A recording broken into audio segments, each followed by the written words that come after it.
नमस्कार। हेलो दोस्तों, कैसे हैं आप? आपकी परीक्षा नज़दीकी आने वाली है, हाफ ईयरली। तो आज आपके लिए मैं समास लेकर उपस्थित हुआ हूँ। समास में हम कोशिश करेंगे कि उसके कॉन्सेप्ट आपके हम क्लियर कर दें। ट्रिक क्या क्या है जिसके आधार पर आप समास को याद रख सकते हैं, क्योंकि सीबीएसई बोर्ड में 4 नंबर के प्रश्न पूछे जाते हैं। 5 प्रश्न दिए जाएंगे, उनमें से कोई भी 4 आपको करने हैं। तो आइए हम ज़्यादा समय न लेते हुए, ना खराब करते, इस वीडियो में जल्दी से जल्दी हम समास को करते हैं। समास क्या है, समास की मूल अवधारणा क्या है, आइए हम इसको सबसे पहले करते हैं। समास का अर्थ है संक्षिप्तीकरण जी, और 2 या 2 से अधिक शब्दों को मिलाकर जब नया सार्थक शब्द बनाया जाता है तो उसके मेल की प्रक्रिया या विधि को समास कहते हैं। जब 2 या 2 से अधिक शब्दों को संक्षिप्त कर एक शब्द, एक पद बना दिया जाता है तो वह प्रक्रिया ही समास है। समास के अंतर्गत ही उस नए शब्द का निर्माण होता है। 2 या 2 से अधिक शब्दों को जोड़ा जाता है। उदाहरण के लिए देखिए, जैसे विद्यालय एक शब्द है, इसका विग्रह विद्या के लिए आलय। विद्या के लिए आलय कितने सारे शब्द हैं और उसे एक शब्द में परिवर्तित किया गया है, विद्यालय। के लिए का लोप कर दिया, हटा दिया, विद्या और आलय को रखा, ये दोनों को जोड़ दिया तो क्या हुआ, विद्यालय हुआ। तो यही प्रक्रिया, ये जो प्रक्रिया बना, विद्या के लिए आलय से विद्यालय शब्द जो बना, उस बनाने की प्रक्रिया जो है वह समास विधि है, समास उसे कहते हैं। और जैसे नीली है जो गाय, अब नीली है जो गाय, अब इसे जब हम जिस विधि के द्वारा नील गाय कहते हैं वही समास है। पहले आने वाले पद को पूर्व पद कहते हैं और बाद में आने वाले पद को उत्तर पद कहते हैं। जैसे विद्यालय है, विद्या और आलय है उसमें, तो विद्या पूर्व पद है, आलय उत्तर पद है। उसी तरह से नीली है जो गाय, नील गाय, नील जो है वह पूर्व पद है और गाय जो है उत्तर पद है। दोनों पदों के मेल से बने नए पद को समस्त पद कहते हैं। और देखिए, नीली है जो गाय, जो इससे बने हुए जो पद है, नए पद हैं, उसको समस्त पद कहा जाता है। और नील गाय को जिस विधि के द्वारा जब हम उसे अलग करते हैं, नीली है गाय जो बनाते हैं, नीली है जो गाय जब लिखते हैं, तो वह जो है समास विग्रह कहलाता है। तो क्या है, जब समस्त पद को अलग किया जाता है तो उस प्रक्रिया को समास विग्रह कहते हैं। याद रखिए, समास हमेशा 2 या 2 से अधिक शब्दों से बनता है, एक शब्द से समास नहीं बनता। हमेशा 2 या 2 से अधिक शब्दों से बनेगा, एक शब्द कभी नहीं होगा। एक शब्द से समास हो ही नहीं सकता। आगे है समास के भेद। समास के कितने भेद हैं? 6 भेद हैं। कौन कौन से भेद हैं? अव्ययी भाव समास, तत्पुरुष समास, कर्मधारय समास, द्विगु समास, द्वंद्व समास और बहुब्रीहि समास। अव्ययी भाव समास क्या है? अव्ययी में सबसे पहले क्या है?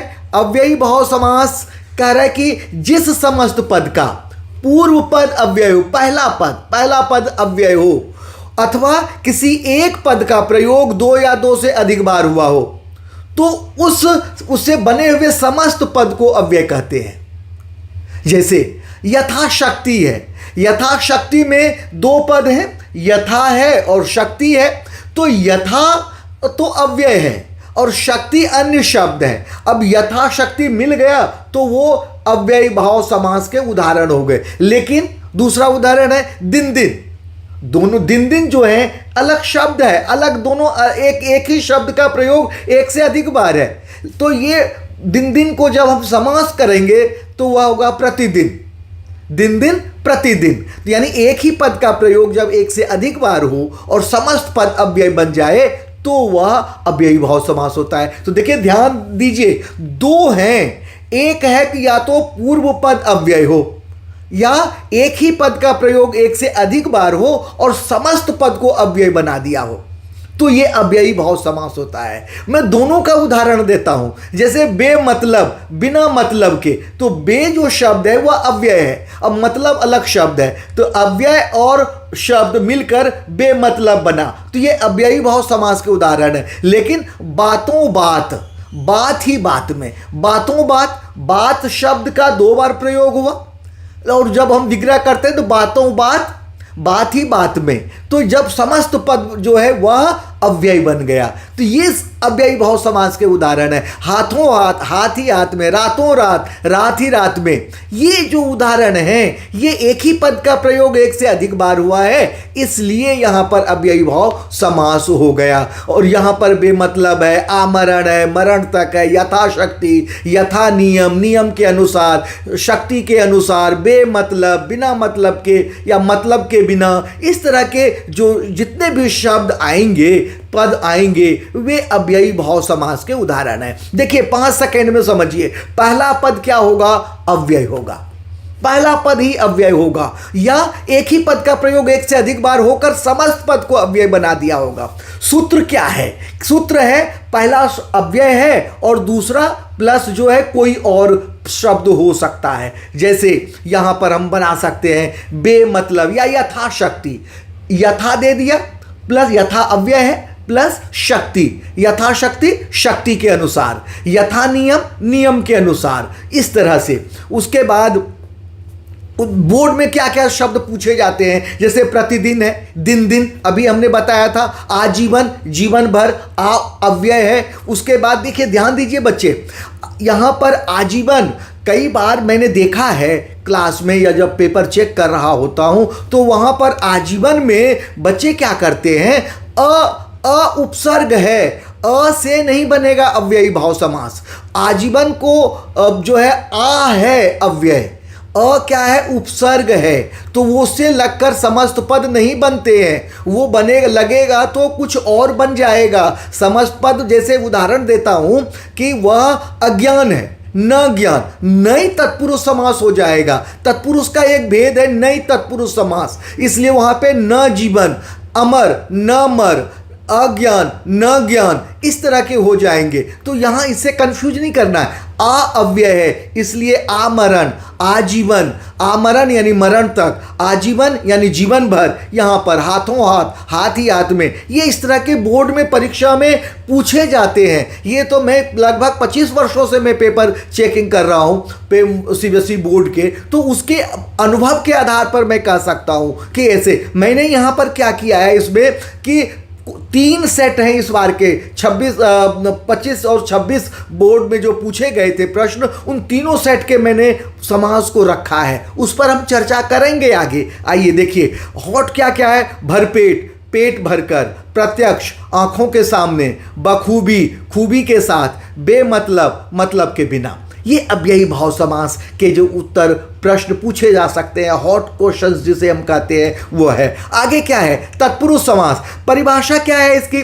जिस समस्त पद में उत्तर पद प्रधान हो और पूर्व पद गौण हो तो वह तत्पुरुष समास कहलाता है। जैसे तत्पुरुष समास में समस्त पद बनाते समय परसर्गों या कारक चिन्हों का लोप हो जाता है। मैंने बताया था ना अभी, विद्या के लिए आलय हमने दिया था, तो विद्या के लिए आलय और के लिए जो परसर्ग है, कारक के चिन्ह है, तो उसका लोप कर देते हैं, उसको हटा देते हैं, तो विद्यालय हो गया, विद्या आलय जोड़ दिया तो विद्यालय हो गया। उसी तरह से देखिए रसोई घर, रसोई के लिए का लोप हो गया। उसके बाद राजपुत्र, राजा का पुत्र, का क्या है? परसर्ग है, किसका? संबंध बोधक कारक का है, तो संबंधवाचक का है, तो का लोप हो गया, तो राजपुत्र, राजा का पुत्र राजपुत्र हो गया। जादुई प्रश्न क्या हो सकता है? क्या कैसे आप ट्रिक से आप याद रख सकते हैं? तो ट्रिक ये हो सकता है कि क्या दूसरा पद प्रधान है?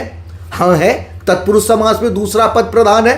प्रश्न सीबीएसई पूछ सकती है, क्या पूछ सकती है कि जिस समस्त पद में दूसरा पद प्रधान हो उसका उदाहरण देते हुए नाम बताइए, समास का नाम बताइए।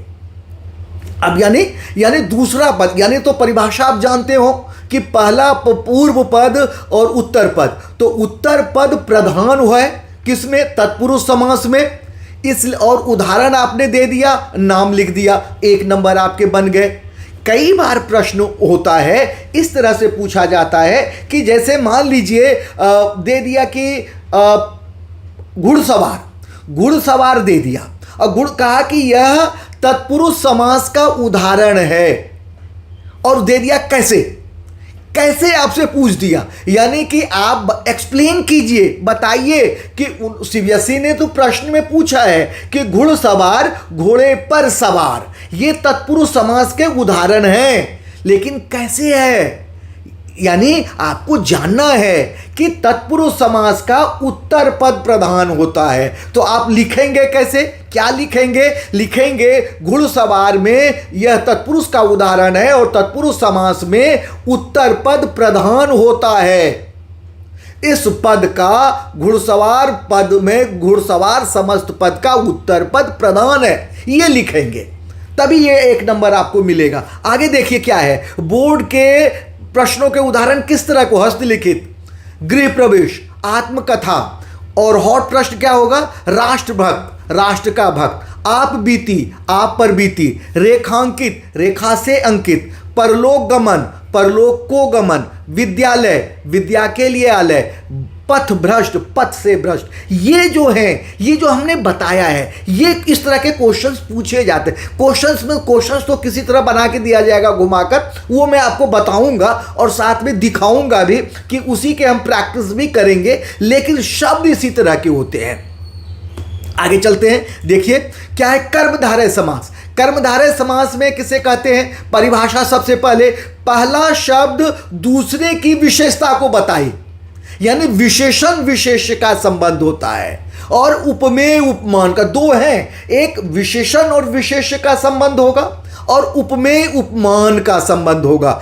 अथवा या तो श्लेष कर सकते हैं, जिस समस्त पद में विशेषण विशेष्य अथवा उपमेय उपमान का संबंध हो उसे कर्मधारय समास कहते हैं। क्या कहते हैं, कर्मधारय समास। देखिए यही हमने कहा है, अर्थात जिस समास में पूर्व पद और उत्तर पद में विशेषण विशेष्य का संबंध हो अथवा उपमेय और उपमान का संबंध हो उसे कर्मधारय समास कहते हैं। जैसे नील गाय, नीली है जो गाय, यानी गाय उत्तर पद है और नील जो है क्या है, वह पूर्व पद है, तो पूर्व पर डिस्क्राइब कर रहा है किसको, उत्तर पद को, तो विशेषण विशेष्य का संबंध हो गया।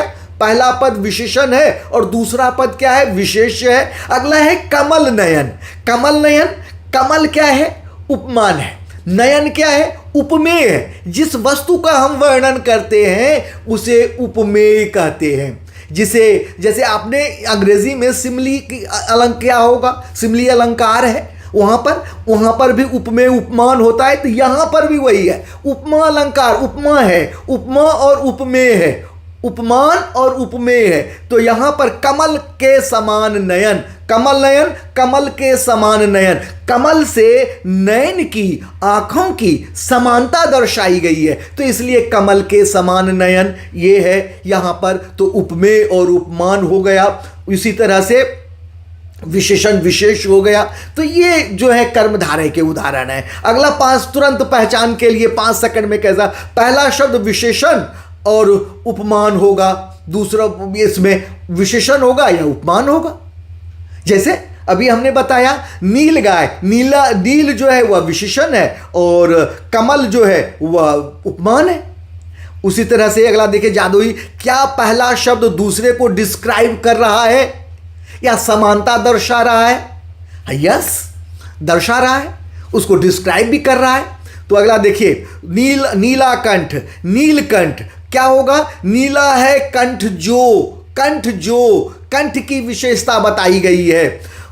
बोर्ड में कैसे, महापुरुष, महापुरुष, महान है जो पुरुष, पुरुष की विशेषता है कि वह महान है। अगला क्या है, कनकलता, कनक के समान लता, क्रोधाग्नि, क्रोध रूपी अग्नि।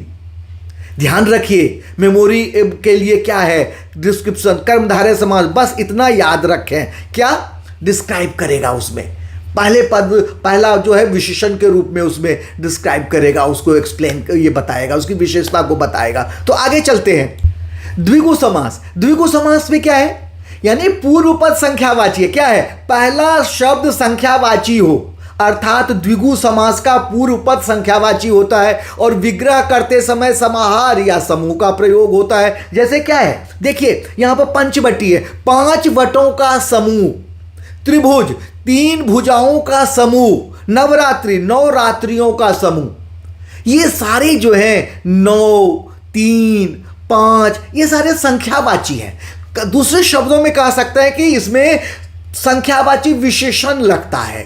द्विगु में पंचभुज, 5 भुजाएं, है ना, 5 पंचवटी, 5 वटों का समूह। कितने वटों का समूह है? 5 वट। वट कहते हैं वृक्ष को, पंचवटी, या चौराहा कहेंगे, 4 राहों का समाहार कहेंगे। समाहार क्यों? देखिए बच्चे, समाहार और समूह इन दोनों को कैसे करेंगे? समूह यानी जो गुच्छा बने, बंचेज बने, जैसे फूलों का गुच्छा होता है, वो सारे फूल मिल नहीं जाते। पंचवटी जो है, पंचवटी वो पेड़ों का एक झुंड है, एक ही जगह पर 5 पेड़ हैं, वृक्ष हैं, इसलिए 5 वटों का समूह कहा। लेकिन मैंने यहाँ पे चौराहा कहा, 4 राहों का समाहार। एक गोल चक्कर है और गोल चक्कर पर एक सड़क इधर से आ रही है, एक सड़क इधर से आ रही है, एक उधर से आ रही है, एक इधर से जा रही है। उस चौराहे पे चारों सड़कें मिल रही हैं, इसलिए वो चौराहा हुआ। 4 राहों का समाहार, वहां पे चारों राहें मिल गई हैं, इसलिए वहां समाहार है। और वो 5 वृक्ष जो हैं, गुच्छे अलग अलग उसका अस्तित्व है, लेकिन एक जगह पर है, बंचेज बने हुए हैं। जैसे मान लीजिए कि आप गुलदस्ता लाते हैं, फूलों का गुलदस्ता लाते हैं या गुलाब के फूलों का गुलदस्ता लाते हैं, तो क्या उसमें सारे गुलाब मिक्स हो जाते हैं, मिल जाते हैं? नहीं मिलते हैं ना।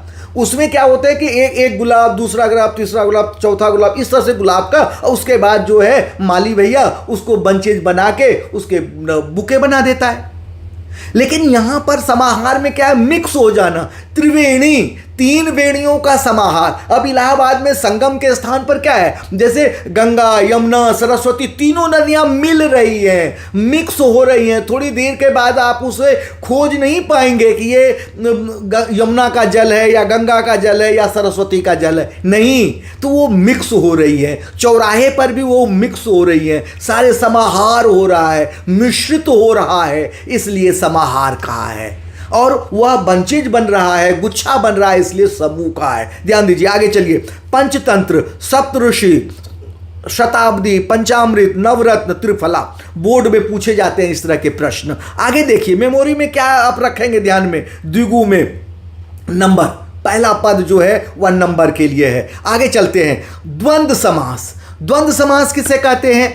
परिभाषा क्या है? दोनों शब्द समान महत्व के हों, पूर्व पद और उत्तर पद, दोनों पदों में समान महत्व है। माता और पिता, माता भी महत्वपूर्ण है और पिता भी महत्वपूर्ण है, दोनों का समान अधिकार है। जिस समस्त पद का पूर्व पद और उत्तर पद दोनों प्रधान हो, वो द्वंद्व समास है। जैसे, और उसमें और जोड़ेंगे, क्या है? जैसे उदाहरण के लिए देते हैं, जैसे माता पिता, माता और पिता, भाई बहन, भाई और बहन, दिन रात और दिन, चाय कॉफी, चाय या कॉफी। अच्छा, ये बनाते समय हम या का भी कभी कभी प्रयोग करते हैं। कुछ ऐसे शब्द आ जाते हैं जिसमें हम या का प्रयोग करते हैं। चाय कॉफी, चाय या कॉफी, ठंडा गर्म, ठंडा या गर्म, यहाँ या आएगा। दोनों महत्वपूर्ण हैं। और भी लगता है, ये कैसे? माता पिता, माता और पिता, भाई बहन, भाई और बहन, राम लक्ष्मण, राम और लक्ष्मण, सीता राम, सीता और राम, इस तरह से। जैसे, और उसके बाद धर्माधर्म, धर्म और अधर्म, सत्यासत्य, सत्य और असत्य। ये जो उदाहरण है, देखिए, सत्यासत्य, धर्माधर्म, ये थोड़े से कंफ्यूज करने के लिए है, क्योंकि उसमें संधि से शब्द को जोड़ दिया है। और इस तरह के बोर्ड में, पेपर में प्रश्न पूछे जाते हैं, थोड़े से घुमाकर आपको दे दिया जाएगा और पूछा जाएगा, बच्चे उसमें कंफ्यूज हो जाते हैं। तो कंफ्यूज नहीं होना है बेटा। यहाँ देखो, सबसे बड़ी गलती कर जाते हैं, बहुब्री में तीसरा पद प्रधान होता है और उसमें जो है दोनों पद प्रधान होते हैं। यहां देखिए 5 सेकेंड में बीच में और लगाएं, अर्थ बने द्वंद्व। शब्द सूत्र क्या है? ए प्लस शब्द बी इक्वल टू ए और बी, और उसमें जोड़ेंगे और नहीं भूलेंगे। देखिए उदाहरण, राम लक्ष्मण, राम और लक्ष्मण, ये बनेगा।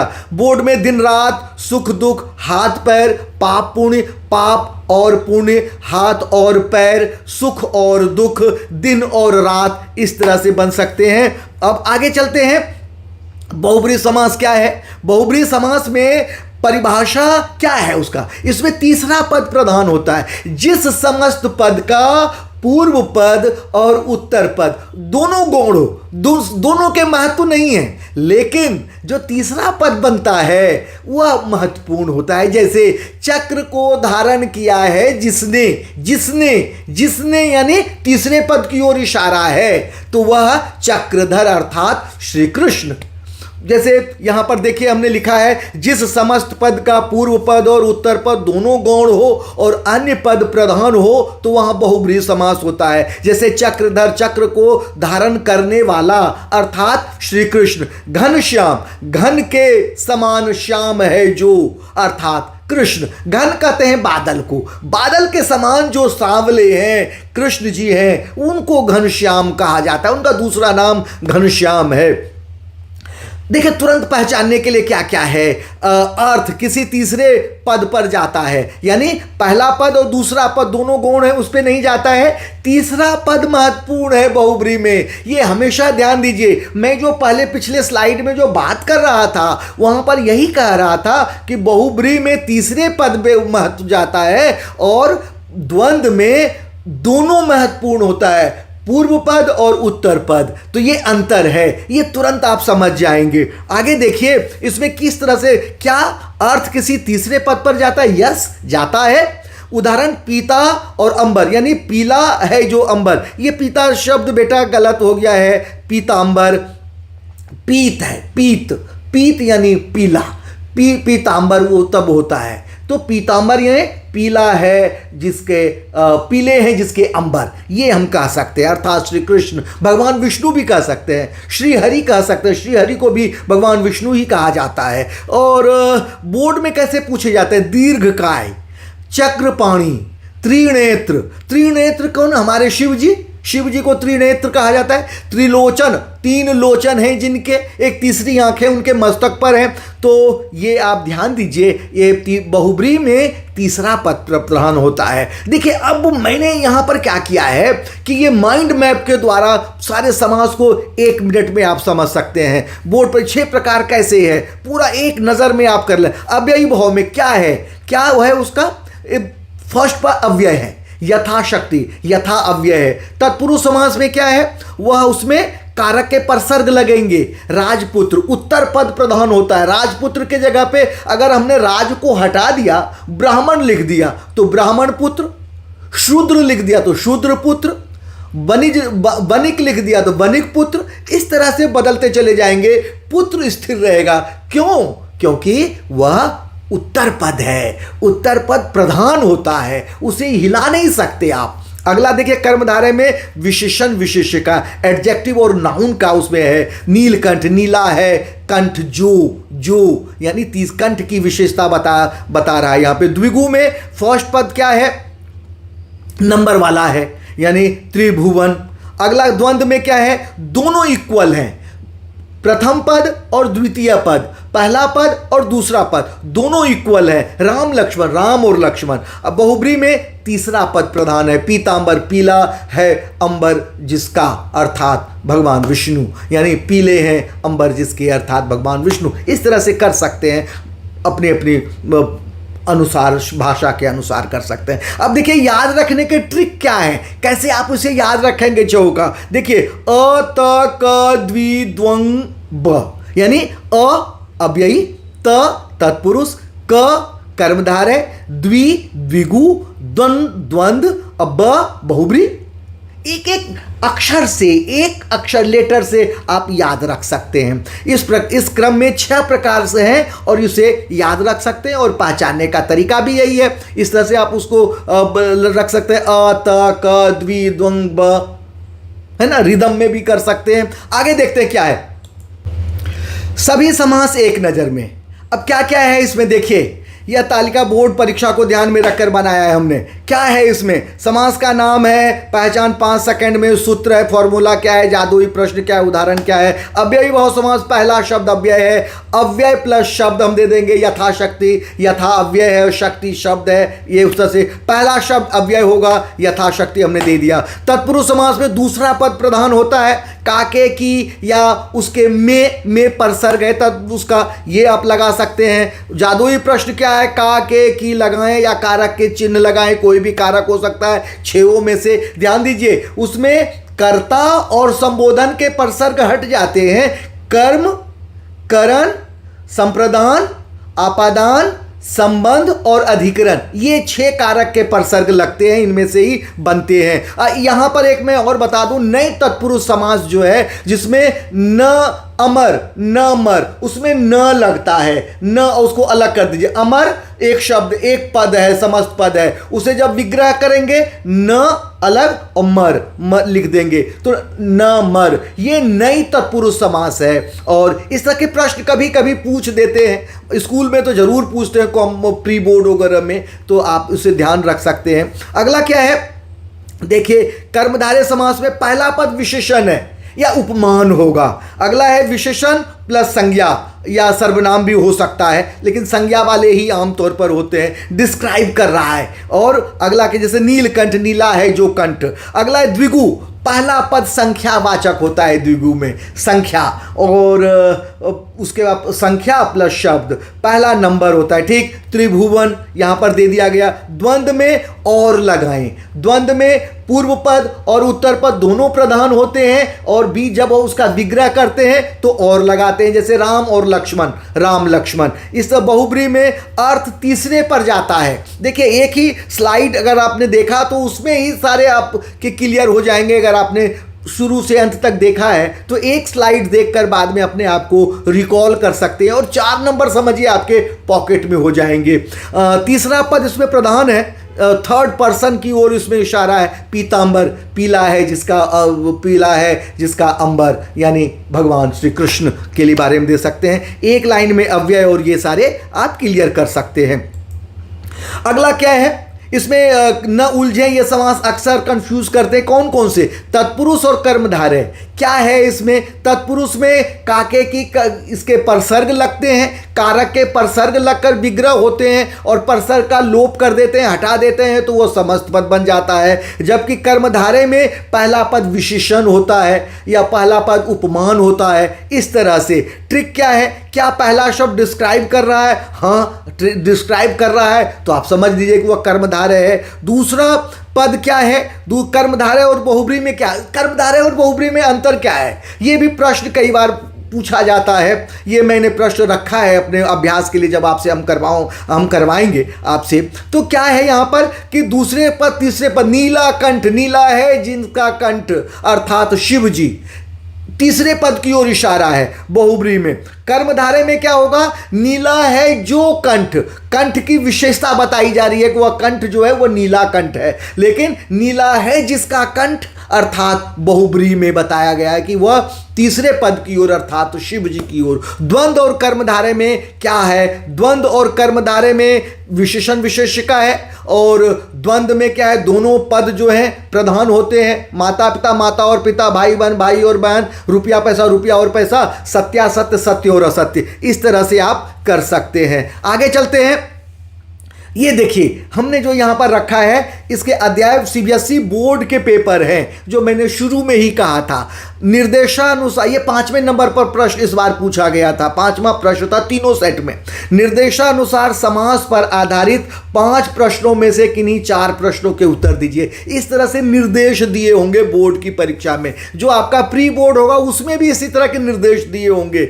क्या कहे, अव्ययी भाव समास की विशेषता बताते हुए एक उदाहरण दीजिए। अब देखिए आ गया ना, वही जो मैं आपसे बात कर रहा था, आपको जो मैं बता रहा था कि अव्ययी भाव समास की विशेषता बताते हुए, तो क्या वहां पर हमने दिया है, अव्ययी भाव समास में पूर्व पद अव्यय होता है। और उदाहरण लिख दीजिए, यथाशक्ति, शक्ति के अनुसार, अव्ययी भाव समास में। तो कह रहा है अव्ययी भाव समास की विशेषता बताते हुए उसका एक उदाहरण दीजिए। तो अव्ययी भाव समास का पूर्व पद अव्यय होता है। और यथाशक्ति दे दिया या बेमतलब दे दिया, हो गया 1 नंबर आपके आगे पॉकेट में। चलिए 1 नंबर हो गया पक्का। लोक में प्रिय होने के लिए तन मन धन से लोगों की सेवा करनी पड़ती है। रेखांकित पदों की जगह उपयुक्त समस्त पद प्रयुक्त कीजिए और समास का नाम लिखिए। अब देखिए यहां पर क्या दिया, समस्त पद बनाने के लिए दिया है, जो रेखांकित पद है। सेट 1 का प्रश्न है ये। लोक में प्रिय, इसका क्या होगा, ये हमने कारक जो परसर्ग है उसका हम लोप कर देते हैं, हटा देते हैं, में हटा देते हैं, लोकप्रिय। तो लोकप्रिय एक पद हो गया, समस्त पद बन गया। लोकप्रिय होने के लिए तन मन धन से लोगों की सेवा करनी पड़ती है, तो लोक में प्रिय, लोकप्रिय तत्पुरुष समास है। अगला है दिन रात, द्वंद्व समास का उदाहरण है। कैसे, अब यहां पर प्रश्न दे दिया आपको, क्या दिया, दिन रात उन्होंने बता दिया, दिन रात द्वंद्व समास का उदाहरण है और आपको एक्सप्लेन करना है कि कैसे है, बताइए। जैसे मैथ्स में आपसे प्रश्न पूछा जाता है x = y कैसे, अब कैसे है तो आपको एक्सप्लेन करना है भाई। तो यहां पर भी कीजिए, तो कैसे, दिन हम देंगे कि दिन और रात, दिन और रात दोनों प्रधान पद हैं। द्वंद्व समास में दोनों पद प्रधान होते हैं और लगाकर उसका विग्रह करते हैं, दिन और रात, इसलिए यह द्वंद्व समास है। द्वंद्व समास की परिभाषा ही है कि दोनों पद, द्वंद्व समास में दोनों पद प्रधान होते हैं, मुख्य होते हैं। तो ये देंगे कैसे, उदाहरण हो गया, उदाहरण तो दिया हुआ ही है। लंबोदर, लंबोदर पद का समास विग्रह कीजिए और भेद लिखिए। जाहिर सी बात है, लंबा है उदर जिसका, अर्थात गणेश, श्री गणेश। चंद्रमुख, चंद्रमुख पद का विग्रह कर्मधारय समास में कीजिए। अब यहां पर आपसे ये बता दिया कि ये कर्मधारय समास में करना है भाई, आपको बहुब्रीहि में नहीं करना है, क्योंकि बहुब्रीहि में का भी हो सकता है। चंद्रमुख, चंद्र के समान मुख, ये हमने कर दिया, हो गया, ये इसका विग्रह करना था। अगला चलते हैं, दूसरे सेट पर चलते हैं, क्या क्या प्रश्न है दूसरे सेट में, क्या है वो इसी तरह से 5वां प्रश्न है।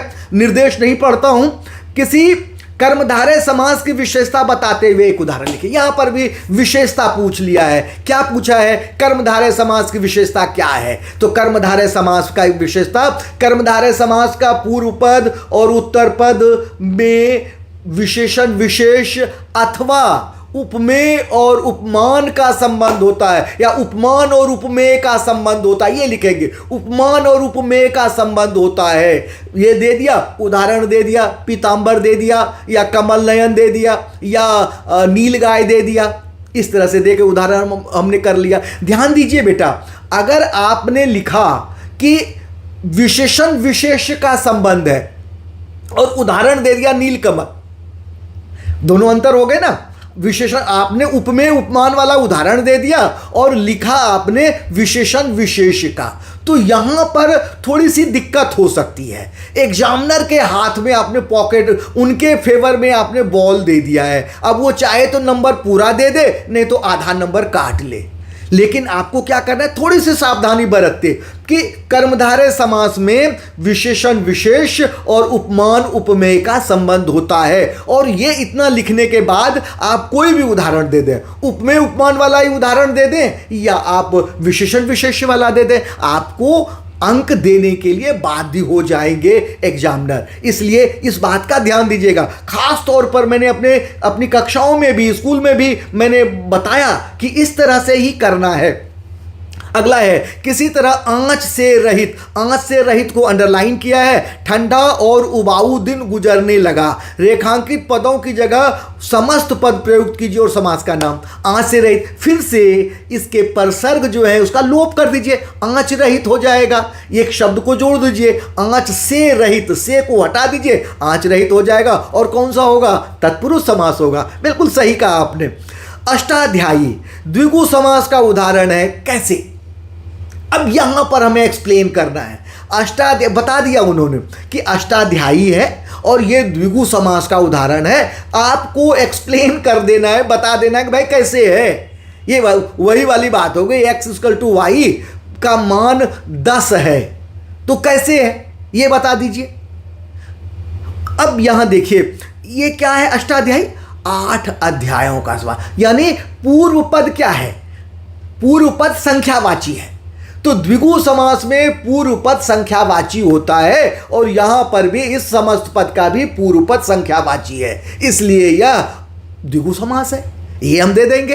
अगला है यथास्थिति, पद का समास विग्रह की जोर भेद। ये तो बहुत आसान है, आप भी कर सकते हैं, आराम से कर सकते हैं कि यथास्थिति यानी स्थिति के अनुसार। अब यही बहुत समास है। और वीणा पाणी, वीणा है जिनके पानी में, पानी कहते हैं हाथ को, वीणा है जिनके पानी में, अर्थात सरस्वती जी, ये बहुब्रीहि समास का उदाहरण है। तो ये हमने सेकेंड सेट किया है। अगला सेट करते हैं। देखिए ये तीसरा सेट है और तीसरा सेट का निर्देश नहीं पढ़ेंगे, निर्देश आप जानते हैं कि निर्देश होता है जो फर्स्ट सेट में था। बहुब्रीहि समास की विशेषता बताते हुए एक उदाहरण देखिए यहाँ पर फिर से वही प्रश्न, तीनों सेट में इक्वल वो मापदंड होता है बेटा। ये नहीं कि सेट 1 बहुत हल्का हो जाएगा, सेट 2 बहुत मुश्किल होगा, सेट 3 और आसान हो जाएगा, नहीं, ऐसा नहीं होता। जो एग्जामिनर होता है वो प्रश्न पत्र बनाने पहले उसकी वेटेज जो है, उसकी जो डिफिकल्टी लेवल जो है वो समान रखने की कोशिश करते हैं। बहुब्रीहि समास की विशेषता बताते हुए, यानी बहुब्रीहि समास में पूर्व पद और उत्तर पद गौण होता है, तीसरा पद प्रधान होता है। जैसे आपने दे दिया, चक्रधर चक्र को धारण किया है जिसने, अर्थात श्री कृष्ण हो गया, 1 नंबर आपको मिल गए। अगला है देश भर से लाखों लोगों ने आजादी के महान संग्राम में प्राण न्यौछावर किए।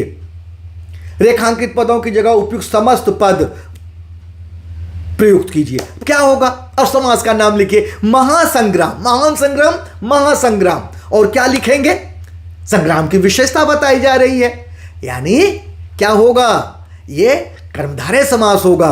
आगे देखिए, बाकायदा पद का समास विग्रह कीजिए। बाकायदा क्या है, बा क्या है, बा अव्यय है, कायदे के अनुसार, ये इसका विग्रह होगा। नील गगन पद कर्मधारय समास का उदाहरण है। कैसे, फिर से उसी तरह से, नील गमन, नील गगन क्या है, नील गगन, गगन की विशेषता बताई गई है, यह कर्म, इसलिए यहां पर कर्मधारय का ये उदाहरण है। पंचवटी, पंचवटी पद का समास विग्रह करते हुए, अभी हमने कर किया है 5 वटों का समूह, और कौन सा है, द्विगु समास है। तो इस तरह से हमने यहाँ कोशिश की कि तीनों सेट को लेकर आपको हम करवाएं। एक बार फिर से देखिए 2 मिनट में कैसे याद करेंगे, लास्ट मिनट रिवीजन कैसे होगा। अव्ययी भाव, पहला पद अव्यय है, यथाशक्ति एक पद का प्रयोग 1 से अधिक बार और समस्त पद का अव्यय होना, ये दोनों चीजें आप याद रखिए। तत्पुरुष में काके की या कारक के परसर्ग को लगाएंगे, राजपुत्र। कर्मधारय में पहला पद विशेषण और विशेष का संबंध होता है या उपमान उपमेय का होता है, जैसे चंद्रमुख। द्विगु समास में पहला पद संख्यावाची होता है, त्रिभुवन या चौराहा, 4 राहों का समाहार कर सकते हैं। द्वंद्व में क्या है, दोनों पद समान होते हैं और लगाकर उसका विग्रह करते हैं, जैसे राम लक्ष्मण, राम और लक्ष्मण भाई बहन, भाई और बहन। बहुब्रीहि में तीसरा पद प्रधान होता है। पीतांबर, पीला है जिसका अंबर, अर्थात श्री कृष्ण। ये हैं आपके।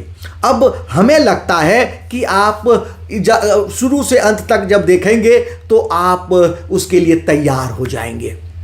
इस प्रकार समास का हमने जो एक्सप्लेन किया है, समास का जो हमने देखा शुरू से अंत तक, कोशिश हमारी ये रही कि शुरू से अंत तक आप देखते हैं तो ये निश्चित है कि आपके पॉकेट में 4 अंक तो आ ही जाएंगे। ये वीडियो ऐसा बना है, ऐसा है, इसमें एक्सप्लेन हमने करने की कोशिश की है।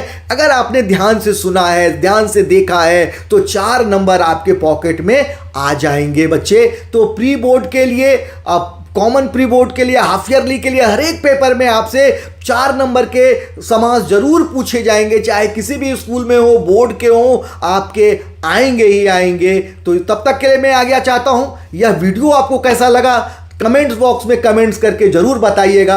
आज्ञा चाहते हैं, धन्यवाद।